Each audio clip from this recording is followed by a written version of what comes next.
세계 지도를 한번 보기로 했어요. 는 너무 어려울 것 같고 는 별로 관심이 안 가고 하면서 그 두 사이에 작은 한국이 발견됐어요.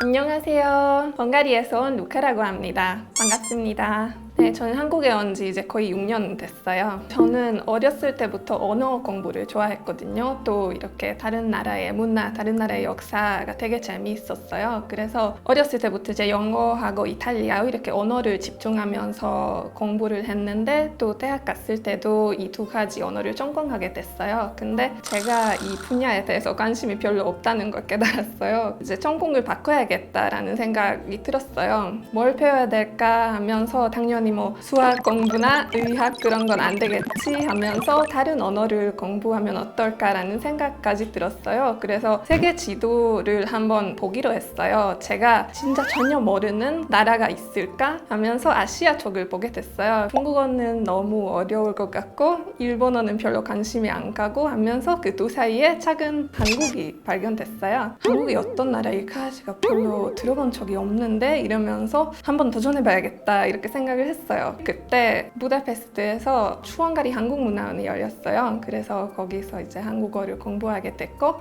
너무너무 마음에 들어서 헝가리 대학교에 이제 한국학과가 있었는데 입학을 했어요. 너무 낯설어서 그랬어요. 중국에 대해서도 기본적으로 엄청 큰 나라니까 듣는 건 있잖아요. 뭐 뉴스에서도 자주 나오고 일본은 애니메이션 때문에 오래전부터 이제 유명하니까 들어본 적이 많고 근데 한국에 대해서는 너무 몰라서 궁금증이 엄청 생기더라고요. 한국어는 참 기본적으로 매력적인 언어인데 제가 첫 번째로 한국어를 들었을 때는 우리나라 대표 방송국에 대장금이라는 드라마가 방영됐었어요. 그래서 우리나라에서 더빙판이 나오긴 했었는데 궁금해서 유튜브에서 바로 검색해서 이제 원어로 보게 됐어요. 그때는 당연히 아무 말도 못 알아들었고 그랬는데 들리는 것 자체가 정말 매력적이었어요. 근데 지금 생각해보니까 좀 웃기는 게 있는데 제가 맨 처음으로 한국어를 들었을 때 원래 알던 언어랑 달리 억양이 되게 낯설었어요. 그래서 그 억양 때문에 사람들이 말만 하면 불만하는 것 같아 이렇게 느꼈어요. 근데 지금은 당연히 한국어를 배우다 보니까 그렇게 안 느껴지고 되게 아름다워요. 사실 산 위에서 내려오는 고이지 않고 졸졸 흐르는 산천? 뭐 그런 느낌이에요. 너무 예뻐요.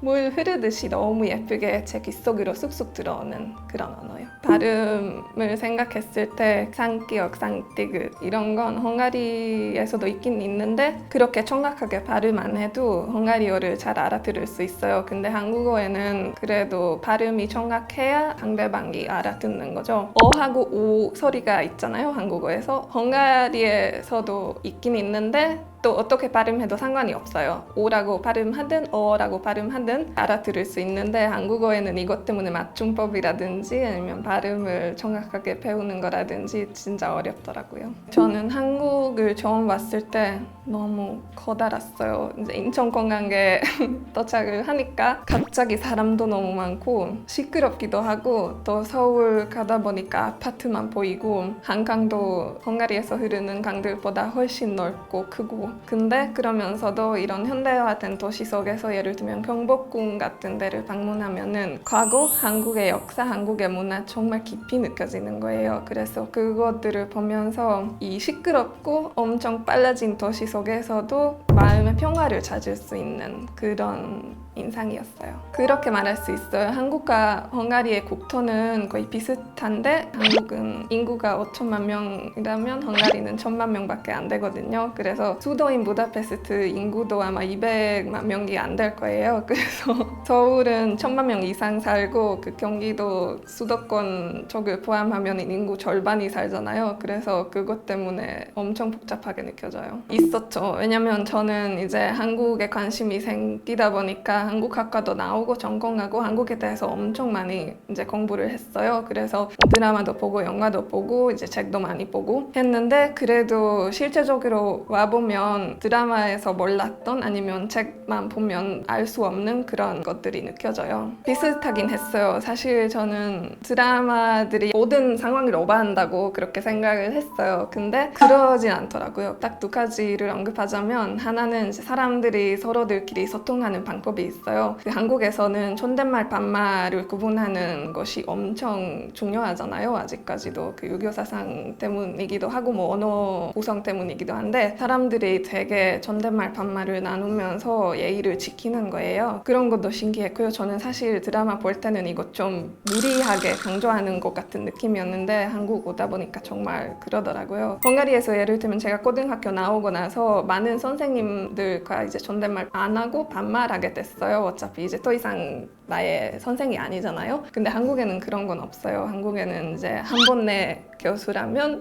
영원인의 교수라고 이렇게 생각하고 존댓말을 하고 이제 존경을 해드려야 돼요. 그래서 이런 점이 엄청 신기했고요. 그 다른 점은 옥탑방. 많은 한국 드라마에서 주인공이 막 아기자기한 옥탑방에서 사는 모습이 보이잖아요. 그래서 한국 왔을 때 집을 구했을 때 저도 한번 이렇게 옥탑방 낭만을 느껴야 되겠어요 이랬는데 부동산에서 이제 집을 구했을 때 옥탑방을 하나 보여주셨어요.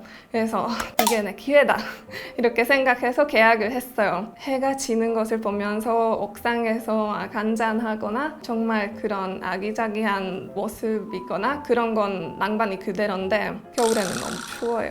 이런 건 드라마에서 생략되더라고요.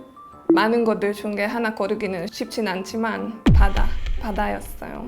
삼면에서 바다가 있는데 다 다르더라고요. 헝가리는 이제 내륙국이다 보니까 바다 볼 그런 기회가 많진 않잖아요. 외국까지만 아니면. 한국에서는 이제 서해안, 동해안, 남해안 다 다녀봤는데 각자의 그런 매력이 정말 느껴지더라고요. 서해안에는 갯벌이 너무 마음에 들었고요. 유일하고 특별한 자연현상이라고 많이 들었어요. 그래서 그건 이렇게 직접 경험해 볼 수 있어서 너무 좋았고요.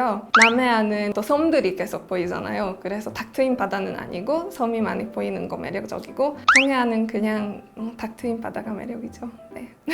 한국에서 다 처음으로 먹어봤는데 거의 다 맛있었어요. 딱 한 가지가 너무 입맛에 안 맞았는데 그 멍게 맛있죠. 더 할 것 같았어요. 병원 갔을 때가 좋았어요. 되게 빠르고 가자마자 이렇게 치료를 받을 수 있고 비싸긴 하지만 믿음이 가는 그런 시스템이라고 생각해요. 제가 헝가리랑 좀 비교를 해보면 헝가리는 보건 같은 건 병원 가면 무료거든요. 그래서 사립까지만 않으면 돈을 내진 않는데 엄청 기다려야 돼요. 그래서 예를 들면 수술 그 웨이팅 리스트 같은 건 있는데 몇 달 기다릴 수도 있어요. 대신 기다리기만 하면 무료로 다 좋은 수준으로 해주시니까 각자 장단점이 있긴 하지만 한국에서 이게 그 좀 빨리 처리할 수 있는 게 너무 좋더라고요. 그러면 더 하나를 언급하자면 한국에 예민하지 않은 사회적인 분위기를 언급하고 싶어요. 한국에서는 예를 들면 살쪘다, 살 빼야 된다 이렇게 서로에 대한 코멘트를 자유롭게 대놓고 할 수 있잖아요. 예전에는 제가 이런 얘기들을 들었을 때 좀 어지럽히라고 생각하고 당황하긴 했는데 생각을 해보면 이건 나쁘진 않더라고요. 이렇게 약간 내 맘대로 얘기할 수 있는 거. 헝가리만 아니라 온 유럽 아니면 미국에도 해당되는 것인 것 같은데 약간 사회 집단마다 내가 어떤 얘기를 할 때는 그 사회 집단의 모욕감을 주지 않게 신경을 써야 되는 분위기예요. 근데 결국에는 뭘 말하든 사실 모욕으로 들리고 자별로 들리는 거잖아요. 근데 한국에는 이러한 분위기는 아니니까 약간 인간답게 대화할 수 있다고 할까? 그렇게 말할 수 있을 거예요. 네, 저희 부모님은 아직까지는 한국을 방문하지 못하셨어요. 되게 아쉬운 점인데 한번 진짜 그런데 오시기로 하면은 그래도 바다를 많이 보여드리고 싶고요. 저희 엄마가 한국 드라마를 많이 보셨거든요. 아까 말씀드렸던 그 대장금이라는 드라마 저희 나라에서도 방영된 그 분위기를 엄청 좋아하시는 것 같아요. 그래서 엄마에게 서울이든 아니면 지방에 있는 민속촌이든 그런 옛날 분위기를 풍기는 관광 명소들을 보여드리고 싶어요. 우리 아빠 같은 경우에는 아빠가 요리를 엄청 좋아하세요. 그래서 한국 음식 아빠가 여태까지 드셔보지 못하신 그런 음식 다 먹여드리고 싶어요. 매운탕 같은 음식은 헝가리에도 있거든요. 그래서 생선 요리를 많이 좋아하실 것 같아요. 저는 앞으로 이제 한국에서 남친이 한국인이다 보니까 결혼도 하고 행복하게 살고 싶어요.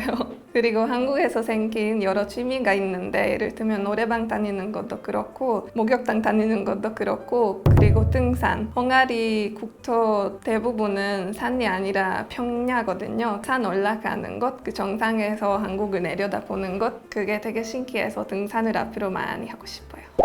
제가 오늘 한국을 지도에서 발견하고 한국어를 배우고 한국에 오게 된 이유에 대해서 얘기를 했어요. 영상이 재미있었다면 구독, 좋아요 눌러주세요. 안녕!